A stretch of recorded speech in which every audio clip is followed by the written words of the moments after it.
How's it going, guys? I am the Key of Shadow, and you're probably watching this after my recent Lingering Will video. Most likely. Today's video is basically going to be me bitching and ranting about certain things that I find an issue with when it comes to secret bosses in the Kingdom Hearts series. The normal bosses in the Kingdom Hearts series, like the actual story bosses, they're perfectly fine. They're all well and good. They're fair challenge if they're hard at all. They're well designed, things of that nature. Story bosses are good. But for some reason, most of the time when it comes to secret bosses in the Kingdom Hearts series, that's when Square Enix decides to fall short. What I mean by that is that a lot of the time with the secret bosses, especially the secret bosses that are somewhat involved with the story, like the mysterious figure from Kingdom Hearts 1 Final Mix, No Name from Birth by Sleep, Lingering Will from Kingdom Hearts 2 Final Mix. For some reason, these secret bosses, they're extremely difficult, like ball-breaking hard. But they're difficult for all the wrong reasons.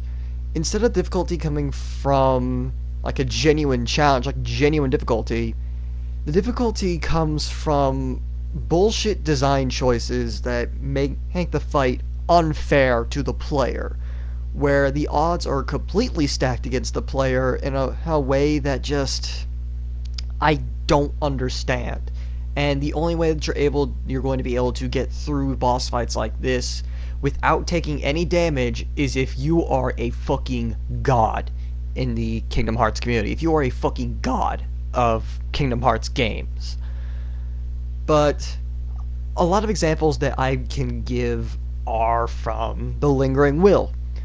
A few examples. What are some examples? Oh, one example being that for some reason, in the case of the Lingering Will, they will use tactics and patterns in the first phase that are supposed to be exclusive or are normally only seen in like the second or third phase. This might be a problem for other bosses as well, but I'm just going off of what I've seen with the Lingering Will. It's been a while since I fought No Name from Birth by Sleep, and I've never fought the mysterious figure from Kingdom Hearts 1 Final Mix for a good reason, but yeah.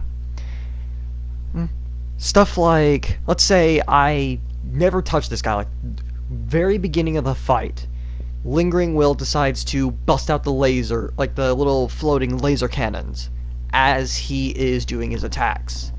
That's normally a phase 2 tactic. That's normally a tactic that he should only really be using after the first 5 bars of his health are taken out. But for some reason, sometimes he'll just randomly decide, yeah, I'm just gonna pop these out even though I haven't been touched yet. Other things that are unfair with at least some of the bosses, again, Lingering Will example, is that he'll use certain attacks at the very beginning of a fight that just leave you with very little room for error, if any room at all. Like when he uses the command lock, the attack lock, or the magic lock. Those are the two kind of command locks that I'm talking about, where you're unable to use melee attacks or when you're unable to use magic. If he does those at the very beginning of the fight, like the moment that the little pre-fight cutscene finishes and he does that, there is, at least with me, there is damn near no way to be able to dodge that. So for the first few minutes of the fight while I'm trying to attack him, I'm not even hitting his actual health. I'm just trying to get my commands back. Another thing that's kind of an issue is when he brings out the bow and arrow, when he changes the Keyblade to the bow and arrow, and he will completely lock you, like you'll be bound up, your commands will be locked, you can't move, and you're gradually taking damage. Now this attack would be fine, it'd be fair if he wasn't able to continuously attack you while you are in this state. I don't mean like that tiny little continuous damage that you take while you're caught in the attack, and the heavy damage that you take if you fuck up and hit the wrong command. No, I mean he will continue to bombard you with his normal attacks, even when you are in a state where you like legitimately cannot defend yourself. And a lot of time in a situation like that, people tend to panic. They tend to panic when they are about to be killed off because of a stupid reason, and that leads to them dying even faster. that's actually something that happened in the Lingering Will video that I uploaded today as of recording, yesterday depending as of upload, depending on when I get this finished. But that's just one example of something that is completely unfair to the player. Another thing that it seems to be wonky with some bosses is that the range on some of their attacks tends to be iffy, like the punch attack that the Lingering Will uses. I know the kind of range that attack has from my several attempts with him, and from videos I've seen of other people's attempts fighting him. So, explain to me why the range of the attack somehow just extends when I decide to evade it. No joke, there have been several times where I've evaded that attack and it just decided, oh, I'm gonna go further out for the sake of hitting you. What is the hitbox on this move? Some other issues that I have with the boss is, or at least in the case of the Lingering Will, it is a technical issue that might just be a problem with the game itself. But there are times where he skips animations. Like, there are times where he will... Like, let's say I knock back the ultimate cannon blast at him. He gets sent flying up. He's suddenly doing another attack animation, even though he hasn't even gotten to a state where he should be able to trigger another attack. Or, in the case of... There was one attempt that I did that I didn't get a chance to record, was he's on the other side of the map. He's on the other side of the map after he sends me flying. And then he just randomly warps to me doing the rising sun, the thing where he thrusts the keyblade while he's in the air. Normally there's at least a little animation to show that he is teleporting, so it gives you at least a little bit of a cue to be able to defend yourself. But he didn't have that animation play out in this instance. He just appeared next to me as if, for me to use an example, it'd be like if you were fighting Dio from JoJo Part 3, he uses the world's time stop.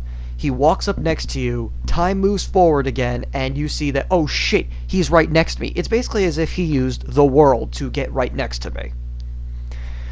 Other animations play out like when he gets sent flying, he's about to land, but then he just suddenly snaps to the animation for the ultimate cannon or the bow and arrow. Just these things that shouldn't be an issue, but are an issue.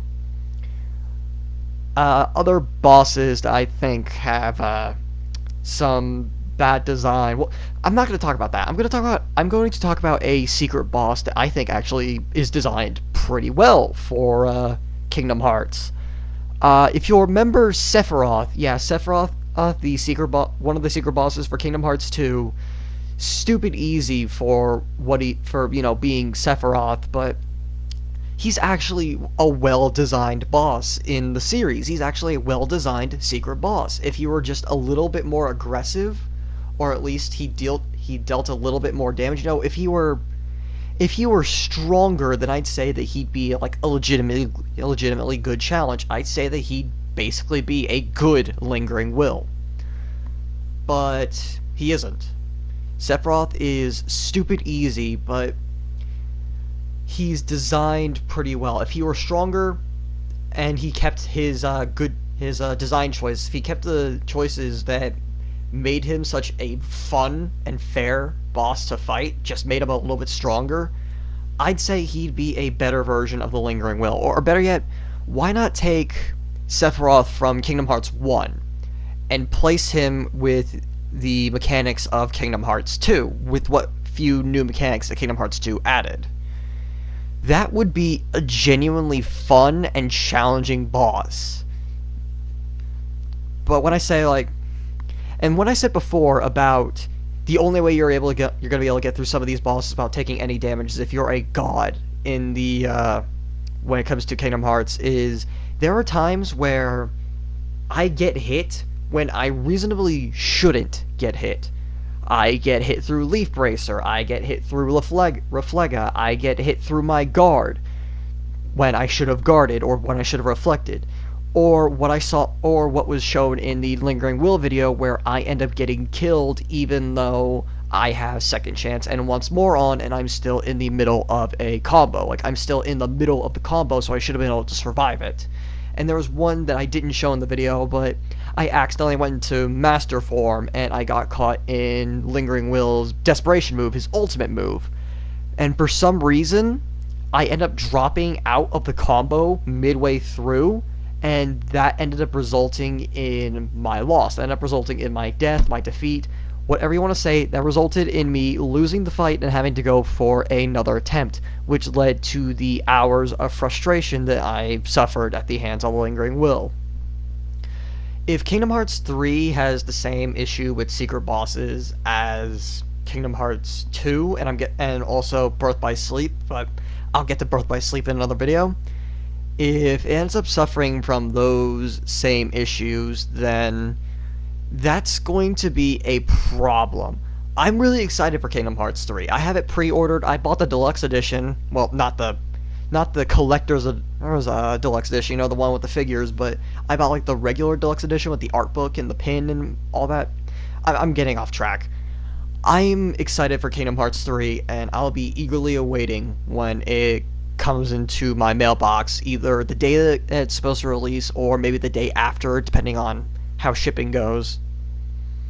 But yeah, if Kingdom Hearts 3 ends up having the same issues with secret bosses that Kingdom Hearts 2 and Birth by Sleep had, Kingdom Hearts 3 didn't. Kingdom Hearts, like just Kingdom Hearts 1, didn't really have issues like that. I'd say that that all of the bosses in Kingdom Hearts 1 are pretty well designed, well, except for the final boss with Ansem as that whole Dark Fortress thing, but that's a story for another day. I just hope that Square realizes the issues and fixes them, because supposedly, I haven't fought her personally, but apparently the Zodiac Phantom Aqua from 0.2 is just as bad, if not worse, than the Lingering Will. If that's true, then I'm probably going to not try and fight her. That's all I got for you guys today. Thank you so much for watching. This has been the Key of Shadow, signing out.